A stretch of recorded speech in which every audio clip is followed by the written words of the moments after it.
Bismillahirrahmanirrahim. Assalamualaikum warahmatullahi wabarakatuh.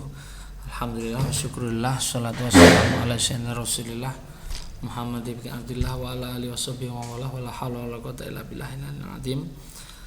Selamat berjumpa kembali mahasiswa semuanya pada mata kuliah Tahsin Al-Qur'an. Hari ini kita masuk pada pertemuan yang ke-6 ya. Pada pertemuan sebelumnya kita telah membahas tentang tafhim dan tarqiq ya, yang hari ini akan kita lanjutkan karena kemarin belum selesai. Di pertemuan sebelumnya kita telah membahas tentang huruf-huruf yang wajib dibaca tafhim beserta level-level tafhimnya atau level ketebalannya. Dimana kita tahu huruf tafhim itu ada huruf kha, huruf shad, huruf bod, huruf ta, huruf gha, huruf ghain dan huruf qaf. Kemudian level-level dari huruf tersebut juga sudah kita pelajari, mana yang paling tebal dan mana yang paling tipis. Kemudian di setiap bacaan kita juga sudah melihat level-levelnya ya, pada bacaan seperti apa dibaca paling tebal dan pada bacaan seperti apa dibaca paling tipis. Kita juga sudah membahas tentang huruf yang tarqiq dan bagaimana membaca huruf yang tarqiq itu dengan benar. Lalu kemudian kita juga sudah menyinggung tentang huruf yang bisa dibaca tebal maupun bisa dibaca tipis sesuai dengan konteks atau bagaimana keadaannya dalam bacaan.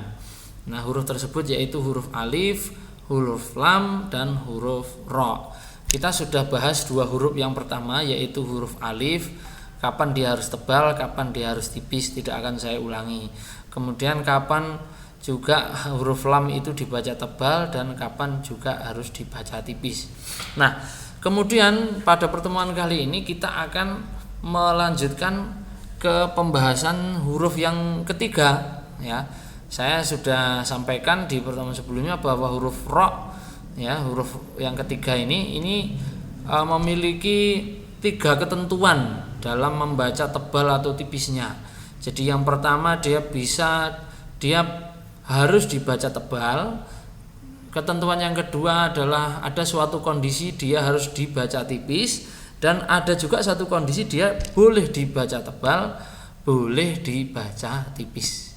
Nah, baik. Seperti apa itu? Mari kita bahas bersama-sama. Di bagian pertama itu huruf ra itu wajib atau harus dibaca tebal. Kapan itu? Yang pertama apabila berharokat fathah atau berharokat dhammah, maka huruf ra ini dibaca tebal. Rasulu, rusulu, ar-raki'u, ar-rukka'i, zahiran, mubasyiron. Nah, ketika dibaca seperti ini huruf ra itu dibacanya tebal ya. Nah, ini saya harus juga sampaikan bahwa sifat daripada huruf ra itu adalah dia inhiraf ya. Inhiraf itu condongnya huruf ketika diucapkan itu condong mengarah ke sifat atau huruf yang lain. Nah, ini seperti yang disampaikan oleh Syekh Al-Hijazi.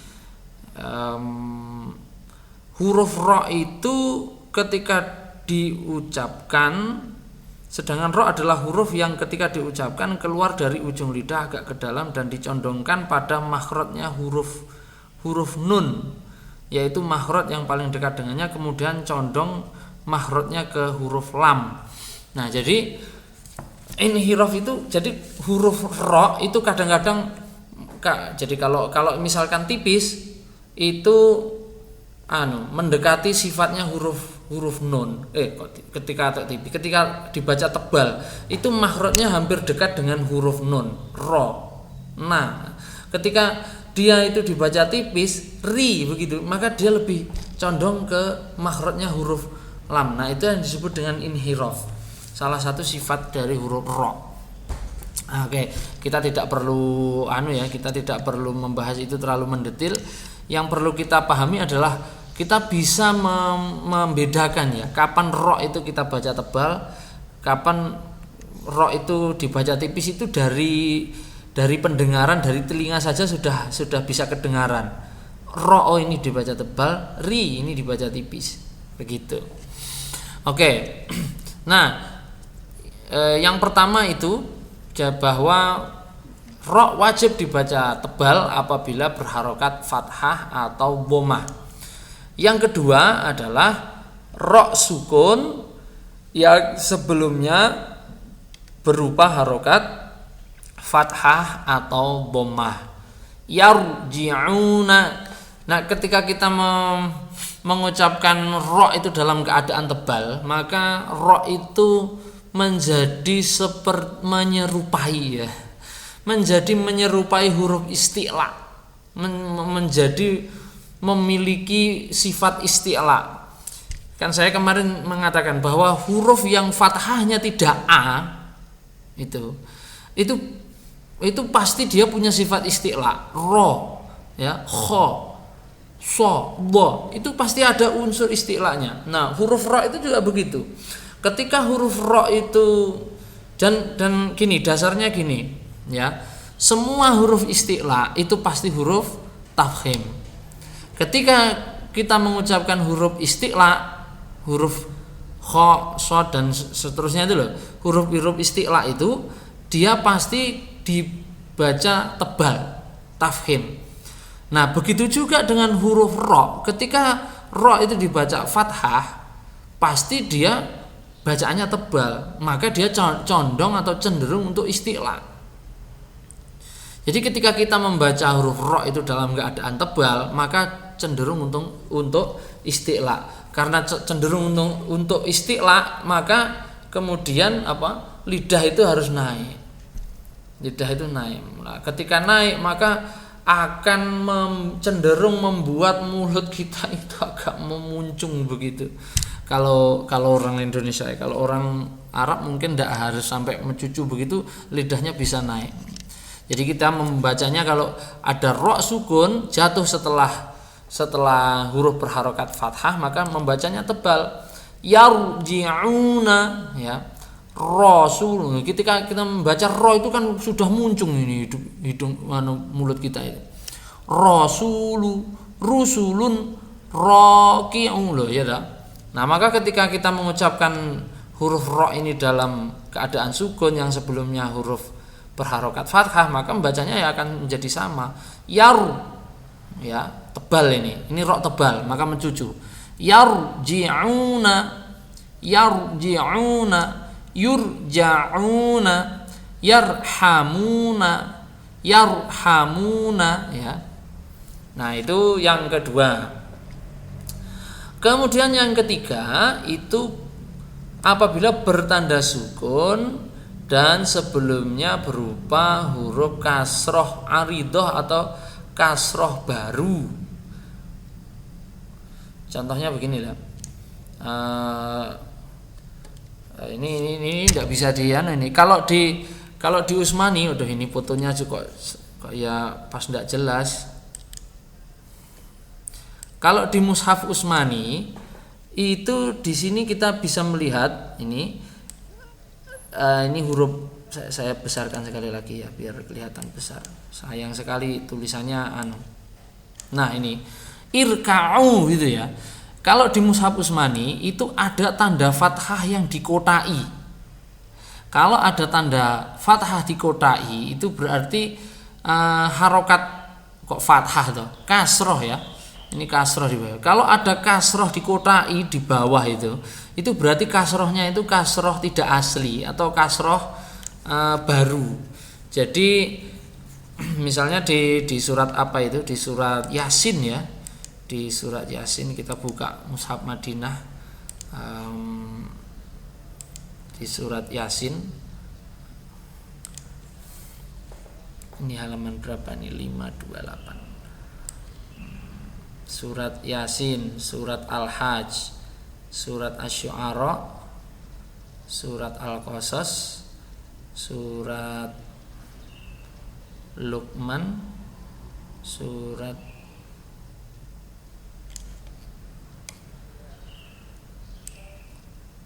Saba. Nah, habis ini misal, kalau tidak salah ini surat Saba,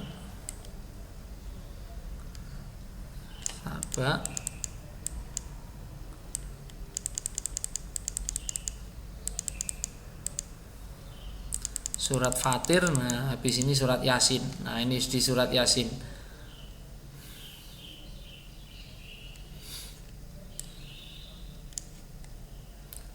Nah, ini qala ya qaumit tabiul mursalin. Nah, kata ittabi, ya ini ada kata ittabiu.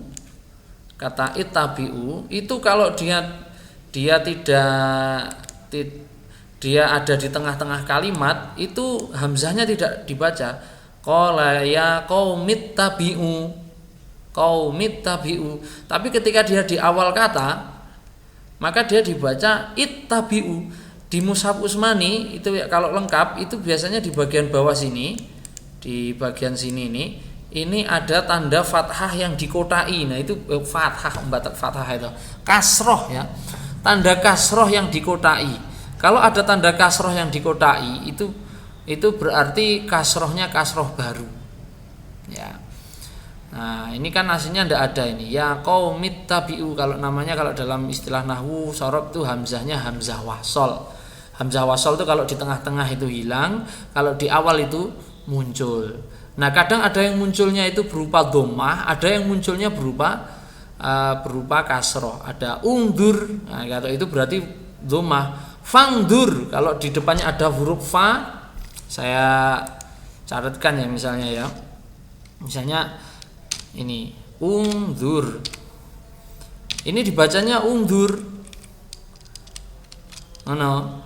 Tapi kalau ini ada huruf fa-nya, ada huruf fa terus ditambah dengan ungdur, maka sama dengan fangdur. Dibacanya menjadi fangdur.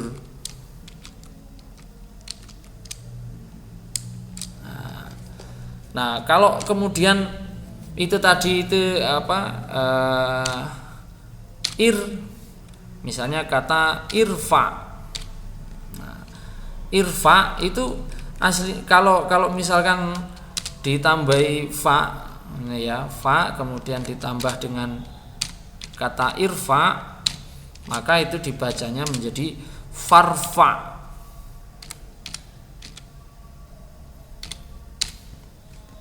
Nah, menjadi farfa. Hamzahnya tidak dibaca. Nah, kalau di Utsmani itu misalkan ada kata begini nih, ini kemudian dikasih harokat kasroh, terus kemudian kasrohnya ini kasrohnya ini dikasih kotak kecil gitu. Nah, itu berarti itu kasrohnya adalah kasroh tambahan. Nah, kalau setelah kasroh tambahan itu ada huruf ro begini ini, maka ini ro-nya ini dibaca tebal, irfa.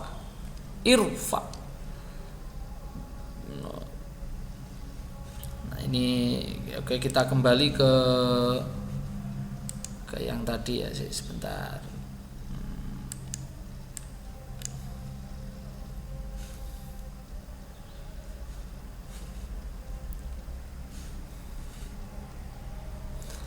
Ya, agak loading ya. Tadi halaman berapa tadi? 528 ya. 528. Oke.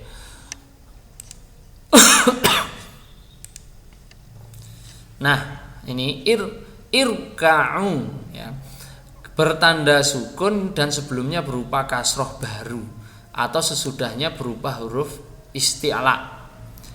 Nah, misalnya ini contoh yang Ro-nya didahului oleh tanda fathah baru. Ya. Contohnya irka'u rabbirhamhuma, ya. Irka'u rabbirhamhuma.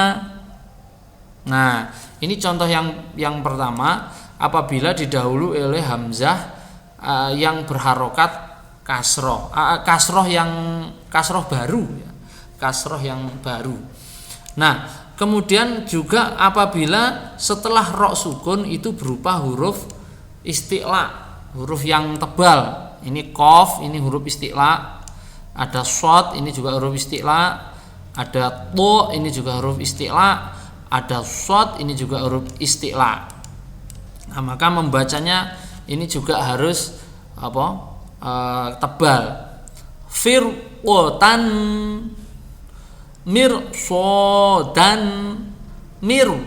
ya, mirsodan, qirtosin, irsodan, ya, roknya menjadi tebal. Kemudian yang keempat itu kalau roknya itu dibaca sukun karena wakof dan sebelumnya berupa sukun dan tidak berupa ya, serta sebelumnya lagi berupa fathah atau dhammah. Nah, ini contohnya di bawah ini. Lihat ini. Wal fajr. Ra di akhir kata atau di akhir kata dan kemudian wakof. Sebelumnya huruf ra itu hurufnya sukun yang bukan huruf ya. Iya, memang huruf ra ada di akhir kata, diwakofkan, wakofnya sukun. Kemudian huruf sebelumnya adalah huruf yang selain ya dan berharokat sukun pula. Nah, ini contohnya. Wal fajr, walayalin ashr, ya, ashr. Roknya tebal. Walayalin ashr. Jadi roknya tebal. Lafi khusr.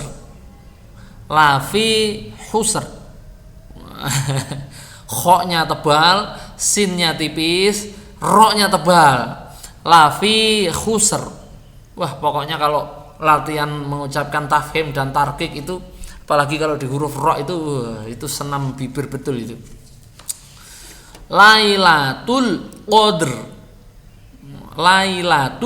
Qadr. Piye lah ngono iki. Ya. Ya, jadi ini 4 tempat ini adalah tempat di mana ro itu wajib dibaca tebal. Yang pertama yaitu berharokat fathah atau dhammah, yang kedua bertanda sukun yang sebelumnya berharokat fathah atau dhammah, kemudian yang ketiga bertanda sukun yang sebelumnya adalah huruf kasroh tambahan atau harokat kasroh tambahan atau huruf isti'la setelahnya huruf ro sukun, dan yang keempat adalah ro yang dibaca sukun karena wakof dan sebelumnya ro itu berupa huruf sukun yang selain ya dan sebelumnya itu berupa fathah atau dhammah. Ini nanti kalau sebelumnya ini hurufnya ini bukan dhammah, ini kan harokatnya dhammah. Ini kan harokatnya fathah. Ini kan harokatnya fathah. Ini ada fajr, ashr, khusr, qadr. Nah, ini kan fathah dan dhammah, huruf yang sebelumnya sukun itu. Nanti kalau huruf sebelumnya huruf sukun itu harokatnya adalah kasroh, nanti juga lain lagi hukumnya. Oke. Sekarang yang kedua adalah ya pokoknya dipahami saja secandaknya ya. Ya memang begini teori ilmu tajwid itu. Mbok pikir tajwid itu apa iki jenenge angger-angger asal-asalan gitu aja. Enggak, ada teorinya gitu. Dan sebetulnya ini walaupun tidak hafal, tapi kalau sudah sering dengarkan dan bisa memahami pola psikologinya, fonologinya orang Arab, itu juga sebetulnya ndak usah pakai teori-teori begini juga. Kalau sering dengar, sering latihan mengucapkan ya bisa saja sebetulnya. Yang penting dengarkan betul-betul. Yang kedua kemudian adalah tarqiq atau bacaan tipis. Nah, bacaan ro yang wajib dibaca tipis itu yang pertama adalah pada huruf ro yang berharokat kasroh. Nah, kalau ro itu berharokat kasroh maka dia dibaca tipis. Dan ro itu kalau dibaca tipis itu berarti dia tidak mencucu.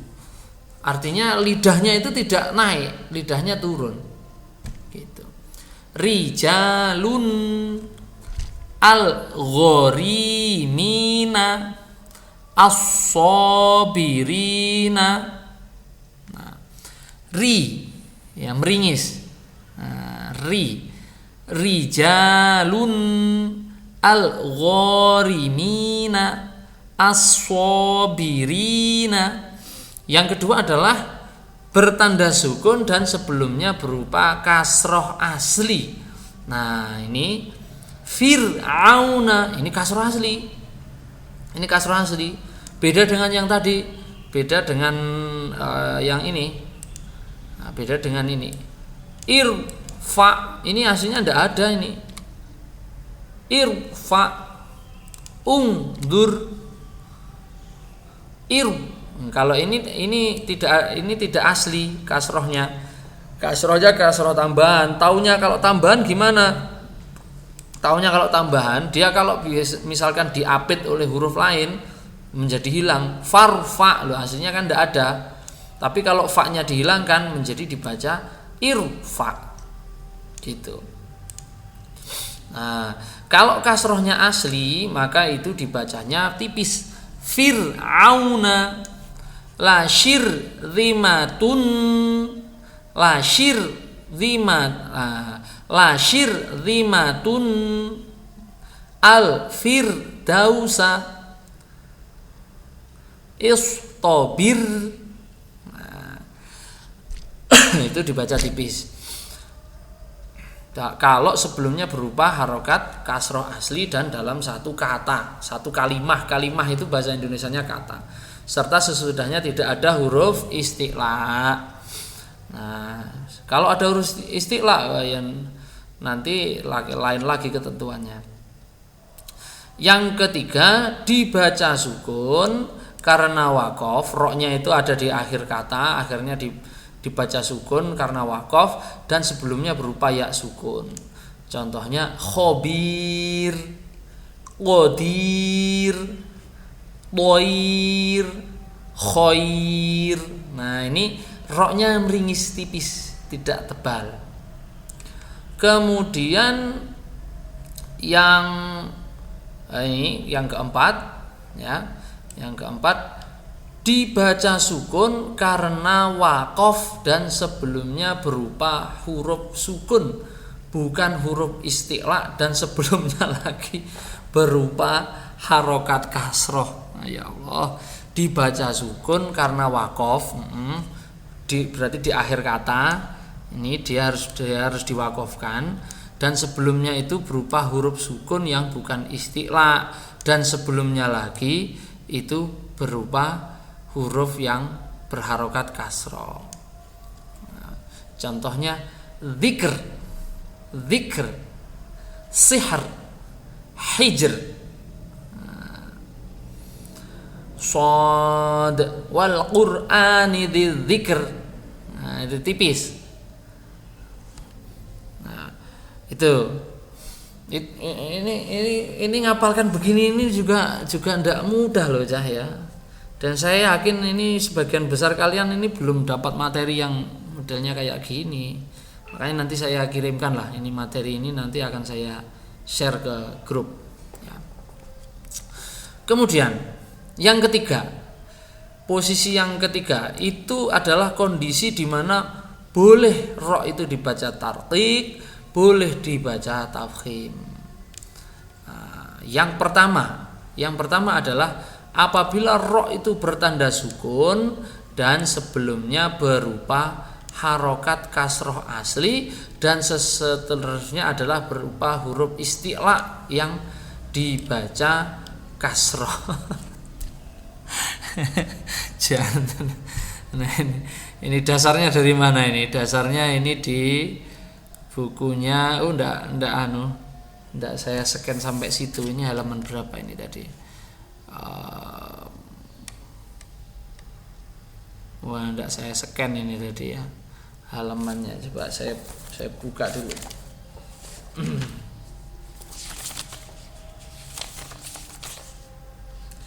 ada di bukunya Abdul Fattah dan Husni Syekh Usman.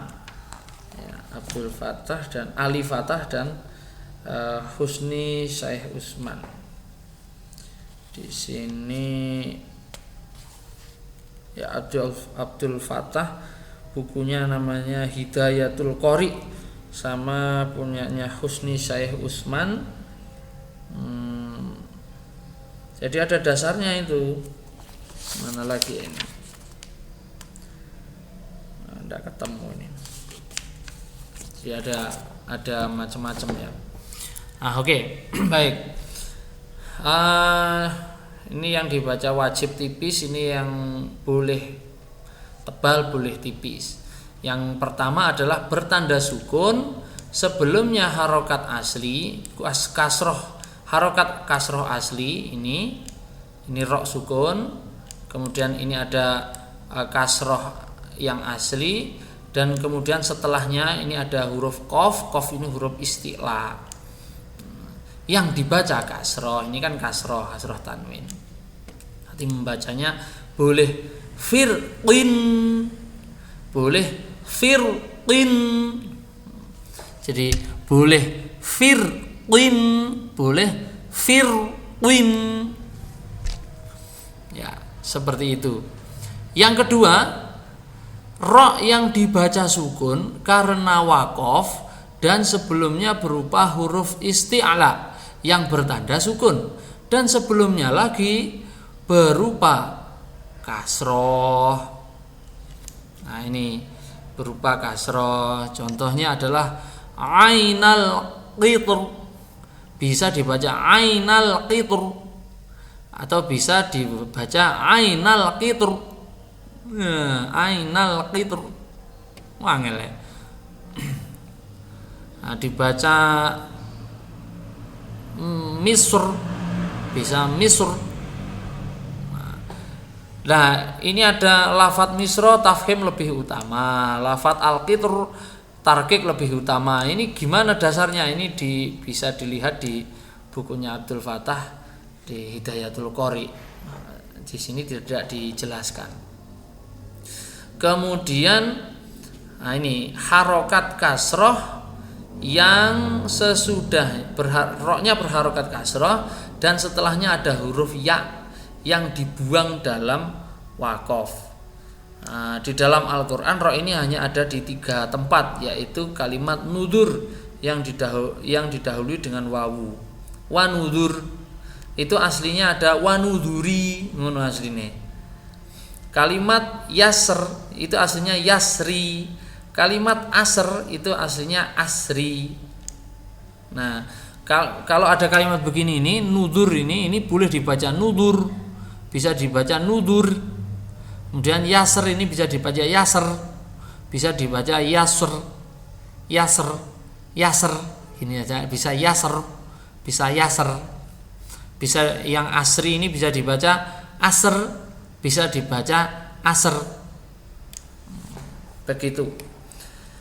Nah, kalau kalian ingin berlatih mengucapkan huruf ro dalam berbagai macam keadaan, ini saya sangat rekomendasikan kalian berlatihlah membaca surat Al-Qamar.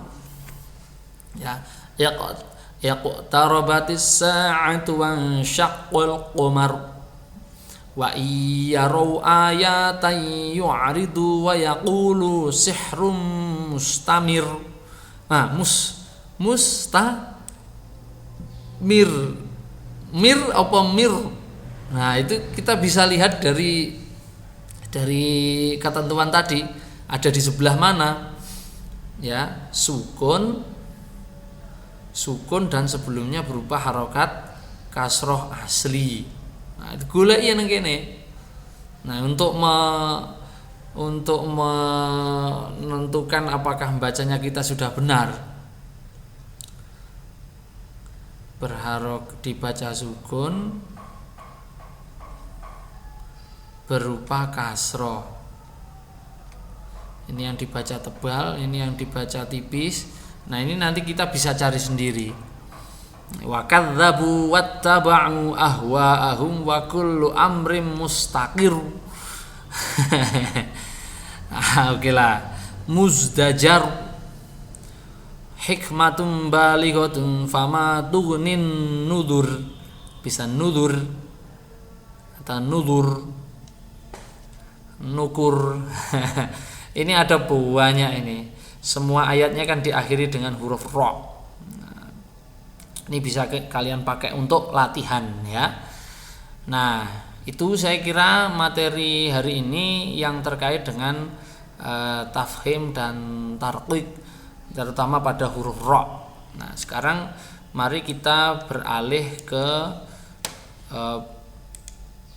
bacaan yang kita latih ya. Nah, ini materi prakteknya kita kemarin sudah sampai pada ini halaman 9 dan 10. Nah, sekarang kita lanjut ke halaman 11 dan 12. Nah, materi yang perlu kita kasih penekanan di dalam praktek membaca ini, kebesaran ya. Nah, ini yang pertama adalah, nah ini pengenalan terhadap tanda sukun ya. Kalau kita lihat di Mushaf Utsmani itu, tanda sukun itu tidak sama antara huruf satu dengan huruf-huruf mungkin tidak sama di hukum bacaan satu dengan hukum bacaan yang lain. Nah, kira-kira seperti itu. Tanda sukun di dalam Mushaf Utsmani itu ditunjukkan dengan kepala H. Ya, ditunjukkan dengan kepala H ini. Nah, kalau kita melihat di Mushaf Utsmani, kok Mushaf Utsmani, jadi kalau saya bilang Mushaf Utsmani itu maksudnya Mushaf Madinah ya. Nah, Mushaf Madinah kayak begini nih. Nah, kalau kita lihat ada tanda kepala sukun begini ini berarti sukun itu dibaca idhar atau dibaca jelas. Kenapa? Karena nanti ada juga huruf itu yang tidak ditandai dengan sukun, yang biasanya kalau di tempat kita itu ditandai dengan sukun, tapi di sini tidak ada. Contohnya ini. Nah, coba lihat ini. Saya zoom ya. Nah, ini pas ini. Tajri bi ayunina jaza'al liman kana. Lihat pada kata liman kana. Ini kan harusnya kan nun sukun kan ya ini ya. Ini man, ini aslinya man kemudian bertemu dengan kana. Tapi kenapa huruf nunnya ini tidak diharokati sukun kalau di Mushaf Utsmani? Karena ini bukan bacaan idhar. Nun sukun yang ada di sini, nunnya ini tidak dibaca jelas. Makanya ini kan nun sukun bertemu kaf ya. Kalau dalam hukum bacaan kan disebut dengan ikhfa hakiki. Jadi nun sukun bertemu dengan huruf kaf. Membacanya tidak, nun sukunnya itu tidak jelas ya, dibaca samar-samar, liman kana, kan begitu bacanya. Nah, semua nun sukun di Mushaf Utsmani itu kalau dia tidak dibaca idhar, maka dia itu tidak ditandai dengan tanda sukun. Beda dengan ini yang ada di atasnya ini. Ini ada dal dikasih kepala H. Nah, itu berarti dia dibaca sukun dengan jelas. Qad ya. Ini amrin.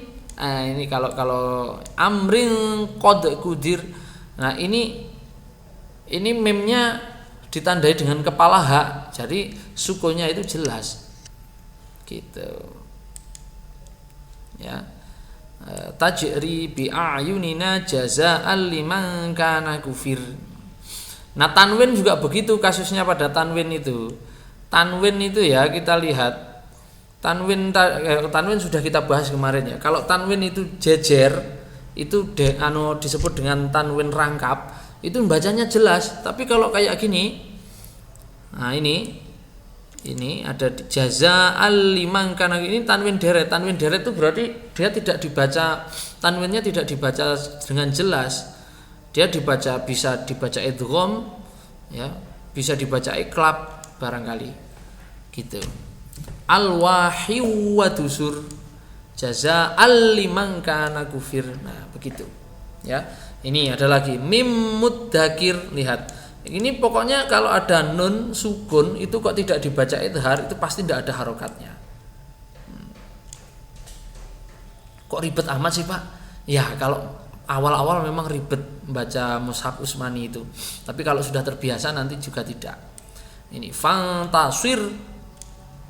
Nah ini ada nun sukun bertemu dengan ta ikhfa. Nah nunnya tidak ditandai. Nah jadi kalau misalnya kita melihat ada tanda kepala hak begini, maka kita membacanya jelas dan ini harus ditekan membacanya itu. Kepala hak adalah tanda sukun. Setiap ya bertanda kepala hak membacanya ditekan. Bainakuma begitu. Kemudian ini qaulaka ya, membacanya ditekan. Pokoknya itu tanda kalau kita harus membacanya jelas dan ditekan. Kemudian ini, nah ini penting juga ini. Huruf lam yang bertanda sukun, apalagi sukunnya kepala hak begini ini harus kita baca dengan ditekan. Kenapa harus ditekan? Untuk menghindari namanya tawalud. Tawalud itu bunyi yang tidak seharusnya muncul tapi dimuncul-munculkan, diada-adakan. Contohnya misalnya ini yal'abu alhamna, itu alhamdu dibaca al menjadi al. Nah itu namanya tawalud. Nah itu tidak boleh. Yal'abu fa'alta yalbisu ja'alna yalfitu. Nah itu tidak boleh. Jadi supaya tidak keluar tawaludnya, maka membacanya lebih baik ditekan.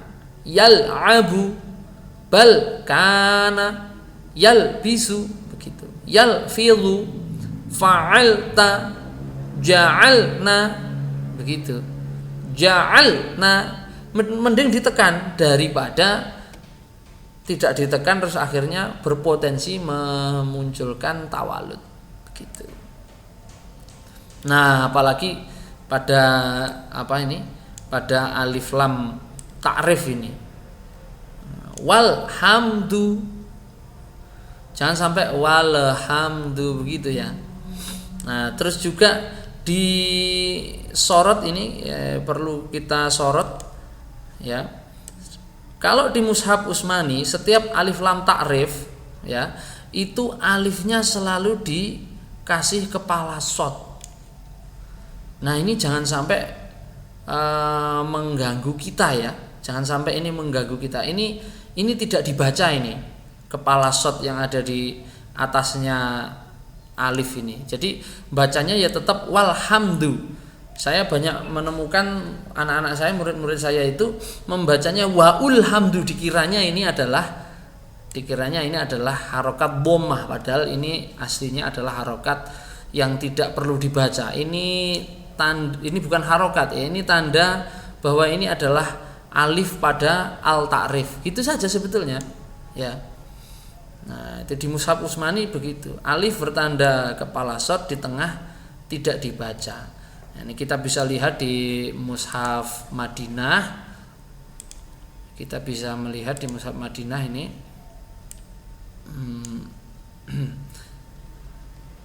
nah ini iqtarabatis sa'atu wa syaqqal qamar. Ya ini, jangan sampai kalian kemudian membacanya uktarobati usaatu wa unsyaqaul qamaru, jangan sampai. Nah, ini kepala shotnya ada banyak di sini. Ini jangan sampai kalian membacanya keliru ya. Ya, jangan sampai membacanya uktarobati usaatu wa unsyaqaul qamaru. Nah, ini kepala shot ini tidak ada maknanya ini. Lahnya apa Pak kalau ditulis? Tidak tahu. Saya juga tidak paham bagaimana kok bisa ditulis itu. Nah, kemana tadi kok keliru? Bukan ke sini ya. Nah, oke. Dan jangan lupa sekali lagi bahwa huruf lamnya itu sukun dengan kepala H, membacanya harus benar-benar ditekan. Walhamdu. Gitu. Kemudian ya. Nah, di sini ada yang disebut dengan tanwin rangkap ya. Tanwin rangkap itu tanwin rangkap itu kalau fathah ya berarti jejer. Sebentar ya, saya tuliskan di sini. Kalau di mushaf Utsmani ya itu ada yang disebut dengan tanwin rangkap. Nah, ini namanya tanwin rangkap tuh begini nih. Keliru. Nah, ini namanya tanwin rangkap. Ini fathah tanwin yang rangkap. Nanti ada yang disebut dengan tanwin deret. Kalau tanwin deret tuh bentuknya begini. Nah, begini. Ini namanya tanwin deret. Ini harus dibedakan ya. Kalau yang kelihatan enggak ya nanti di video ya? Harusnya kelihatan. Nah, ini kan sejajar. Ini namanya tanwin deret. Saya saya zoom deh. Anak saya besarkan ya tulisannya biar kalian bisa lihat. Nah, ini kan kita bisa melihat dengan jelas.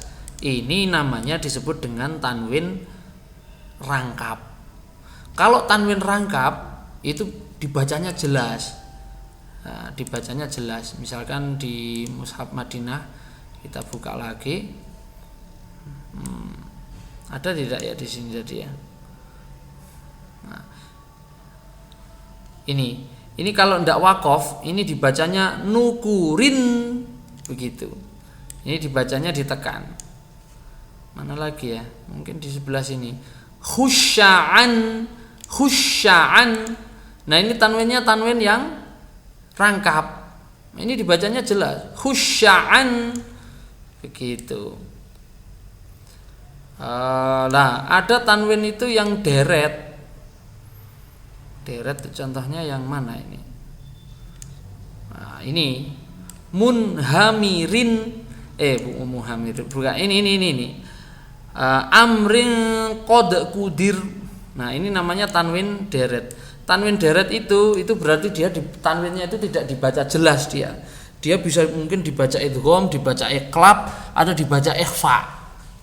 Jadi tanwin yang deret itu berarti dia tidak dibaca idhar. Kalau tanwinnya rangkap itu berarti dibacanya idhar. Itu. Nah, kasroh juga begitu. Kasroh tanwin juga begitu. Ada kasroh tanwin itu yang rangkap. Nah, ini kasroh tanwinnya rangkap. Ada kasroh tanwin itu yang deret.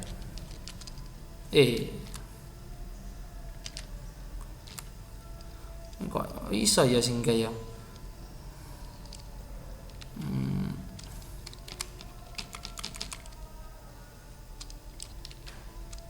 Loh, iki emang kok iso?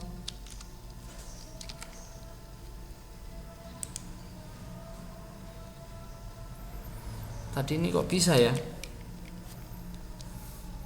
Oh iya lupa. Oke, sebentar.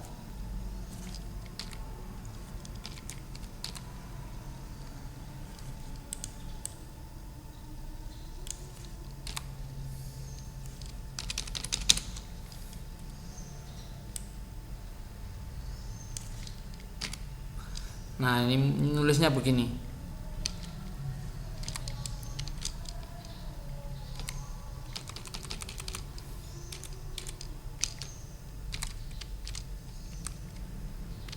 Nah, ini namanya tanwin deret.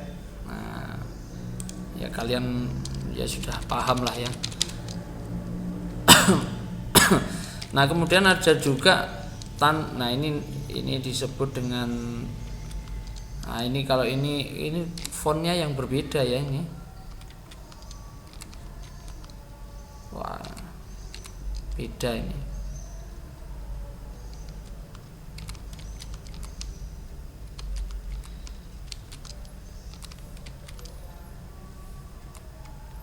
Nah, ini kalau begini ini disebut dengan dhammah tanwin rangkap. Kalau yang seperti ini,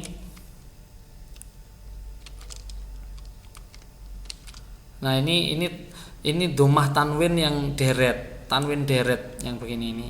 Ini tanwin deret. Kalau begini ini tanwin rangkap. Ini tanwin deret, ini tanwin rangkap. Ini tanwin deret, ini tanwin rangkap. Kata kuncinya begini.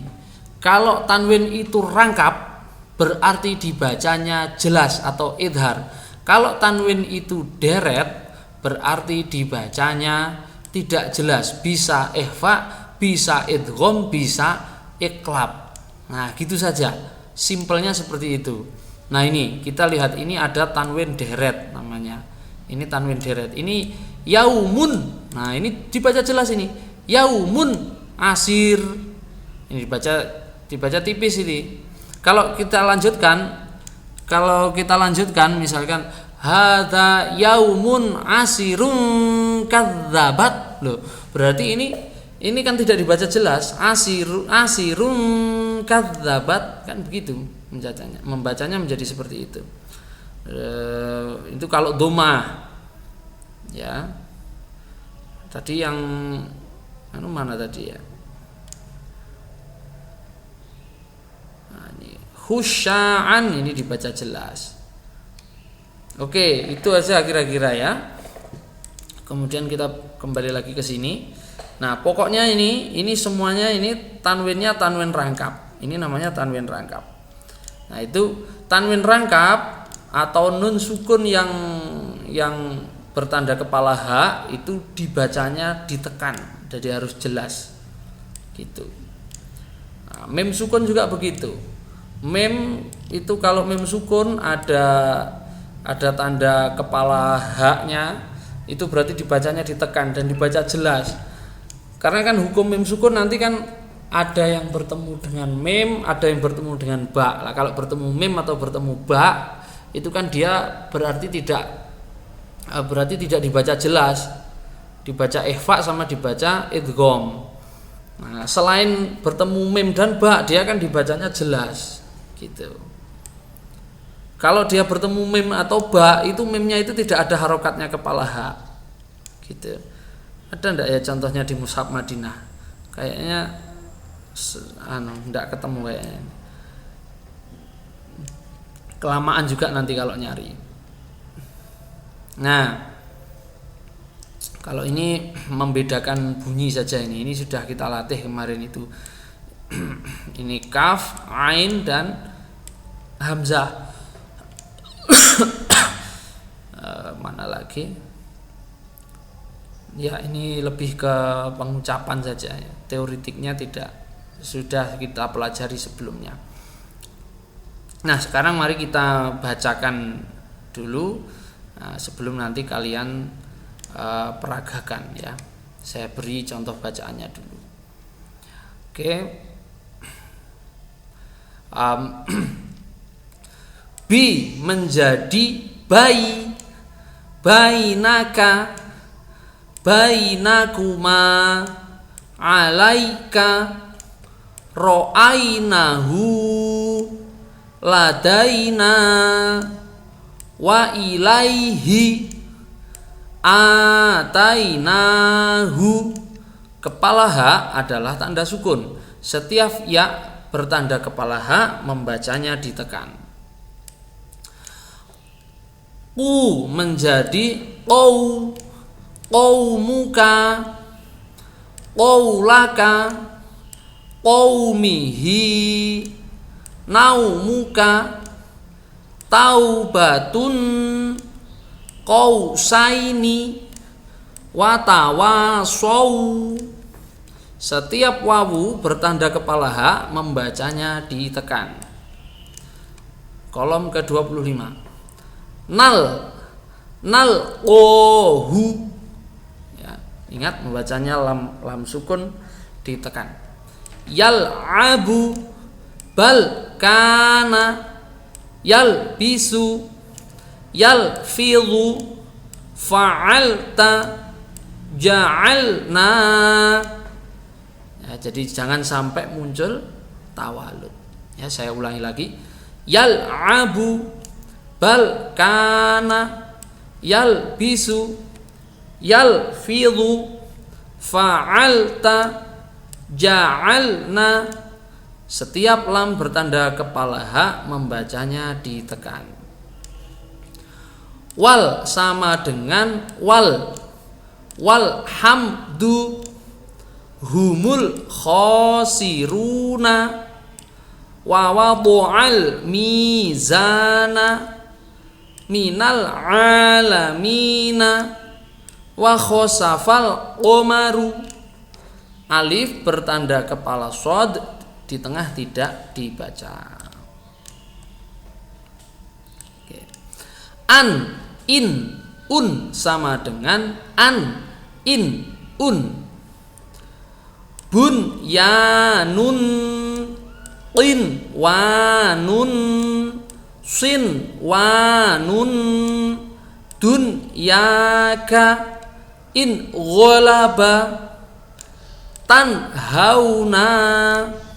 Tanwin rangkap sama dengan nun bertanda kepala ha. Setiap tanwin rangkap dan nun bertanda kepala ha membacanya ditekan. Ditekan itu maksudnya dibaca dengan jelas, ditekan. Kolom ke-28. Yam liku, yum laku, am liku, amwatan. Keliru ya, ini tanwin ya, ini ya, keliru ya, saya membacanya keliru. Amliku, amwatan, amwaluna, amruna, jam'ahu, amthaluha. Nah, ini setiap mim bertanda kepala ha membacanya ditekan. Oke. Kita ke kolom 29. A. Ya, perhatikan. A. Au. Agak lebih ke atas ya. A sangat dalam di pangkal tenggorokan.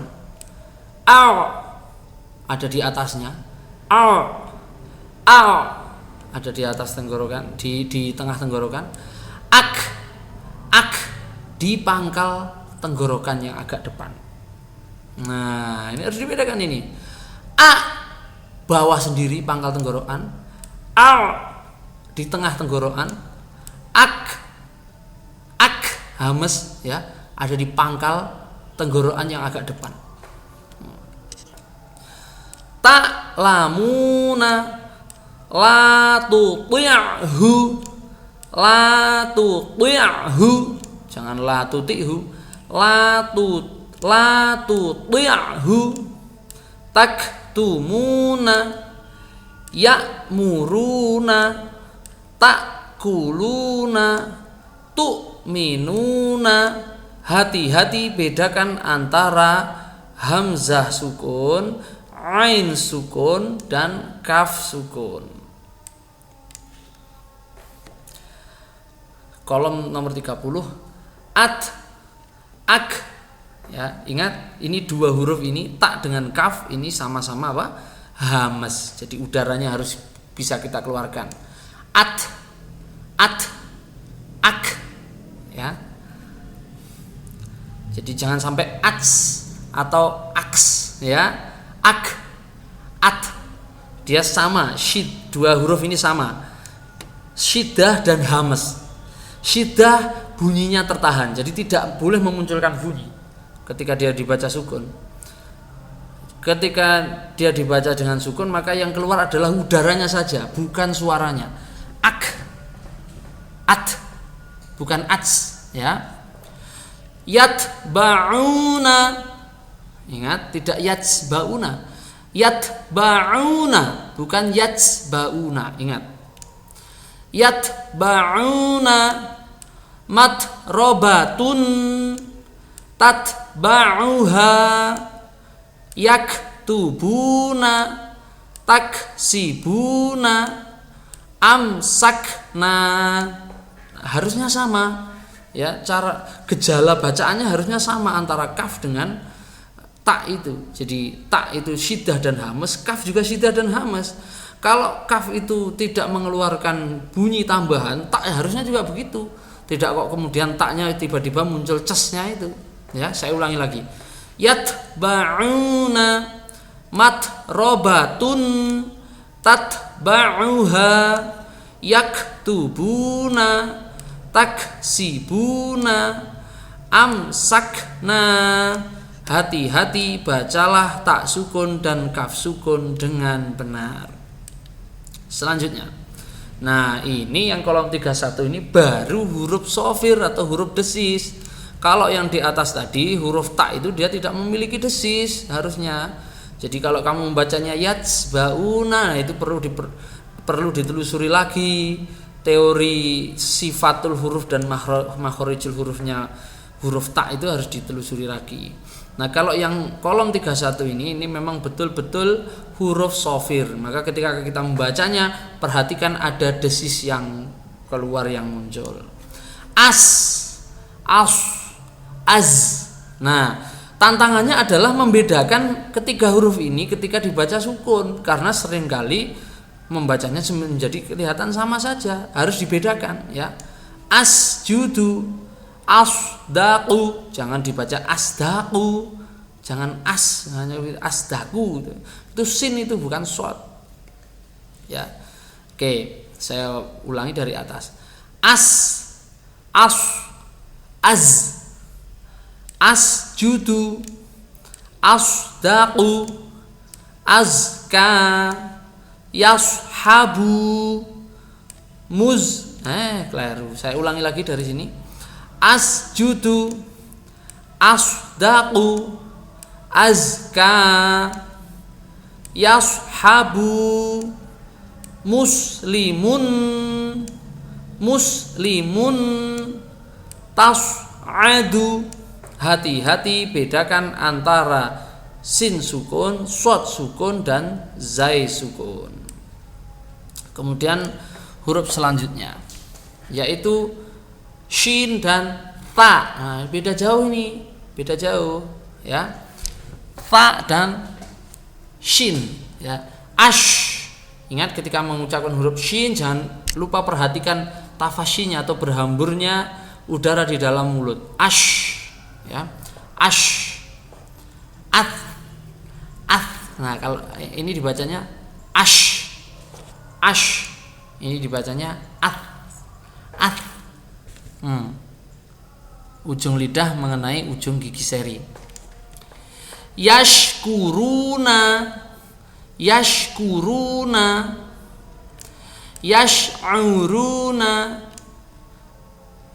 yashrobuna, musqalatun, ithmuha, au mithliha. Sekarang coba saya baca dari atas ke bawah. Yashkuruna, musqalatun, yash'uruna, ithmuha, yashrobuna, au mithliha. Hati-hati bedakan antara shin dan ta. Kemudian kolom ke-33, ya, kita dilatih untuk membedakan antara huruf ha, kho, dan ha, karena ini sering rancu, ya.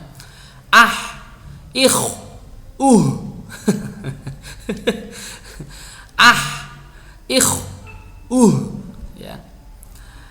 ahsanu ikhrajan. Ingat ketika kita mengucapkan huruf kha ini adalah huruf isti'la, maka kita harus perhatikan lidah kita harus naik. Dan ini dibaca tebal. Huruf kha ini dibaca tebal, beda dengan ha atau ha yang dibaca tipis. Oke. Ahsanu ikhrajan uhdiyaka muhsinuna ahqoban fasfah. Hati-hati bedakan antara ha sukun, kha sukun, dan ha sukun. Kolom 34. Al sama seperti ta tadi, cuma ini beda sifat. Al huruf lal, al kemudian huruf lo, al ya, hampir sama sifatnya dari dua huruf ini. Yang membedakan adalah satunya ini huruf tipis, satunya ini huruf tebal, satunya ini huruf istifal, satunya ini huruf isti'la. Al ya, saya baca dari atas ke bawah. Al-kurahu madluman yadhabuna mudlimuna udhibukum izharon. Nah, itulah yang perlu kita ya, hati-hati. Lupa saya ulangi lagi membacanya. Al-kurahu madluman yadhabuna mudlimuna udhibukum izharon. Hati-hati bedakan antara zal sukun dengan dha sukun. Nah, itulah materi yang telah kita pelajari hari ini dan yang kita peragakan. Minggu depan selanjutnya adalah kita akan membahas hukum nun sukun dan tanwin pada huruf hijaiyah. Sekalian tuh sudah pernah mempelajari itu secara praktis, secara ringkas, dan di sini nanti kita akan membahasnya secara lebih detail dan teoritik karena kamu mahasiswa. Jadi mahasiswa itu penguasaannya bukan hanya pada penguasaan praktis tapi juga pada penguasaan teoritis. Baik, itu saya kira yang bisa saya sampaikan pada pertemuan kali ini. Ada kurang lebihnya mohon maaf. Assalamualaikum warahmatullahi wabarakatuh.